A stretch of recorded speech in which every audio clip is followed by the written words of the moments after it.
প্রতিদিন রোজার নিয়ত করেন উনি, প্রতিদিন রোজা নিয়ত করতে হবে কিনা? প্রতিদিন তো নিয়ত করাই লাগবে, ইন্নামাল আমালু বিন্নিয়াত। কিন্তু নিয়তার অর্থটা কি?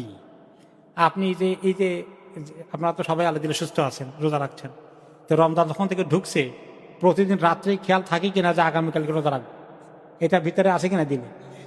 এইটা যদি জানা থাকে নিয়ত হয়ে গেছে। কিন্তু এখন কোশ্চেন এক জায়গায় আসছে, সেটা কি?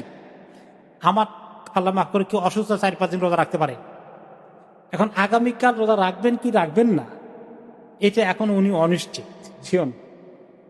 এখন তিনি চিন্তা করলেন যে এই অবস্থা থাকার পরে ফজর রক্ত হয়ে গেছে, এখন যদি উনি কন না তো খারাপ না, তো ভালোই লাগতেছে, তো রোজা রেখে দেয়, আপনার লেট হয়ে গেছে।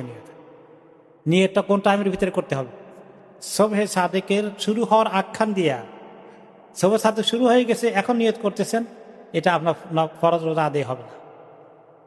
ফরজ রোজার জন্য শর্ত হলো নিয়ত করতে হবে সবে সাদেকের আগেই, মানে সবে সাদেক হওয়ার, ফজরের ওয়াক্ত শুরু হওয়ার আগে করতেই হবে। এটা হলো ফরজ রোজা। আপনি ফরজ কাজা রোজা করবেন, একদিন চিন্তা করলেন যে রমাদান আমাদের মামাদের কাজা হয়ে গেছে, যে আমি আজকে এক কাজ করি, নাস্তা তো করি নাই, থাক আর আজকে আমার কাজা রোজা আদায় করি, হবে না। কিন্তু নফল রোজা হয়ে যাবে। নফল রোজার নিয়ে যদি করেন যে আপনি রাতে কোনো চিন্তা করেন নাই, সকালেও চিন্তা করেন নাই, নাস্তা করবেন, নাস্তা করতে দেরি হয়ে গেছে, থাক আর আজকে রোজা রেখে দিই, হয়ে যাবে।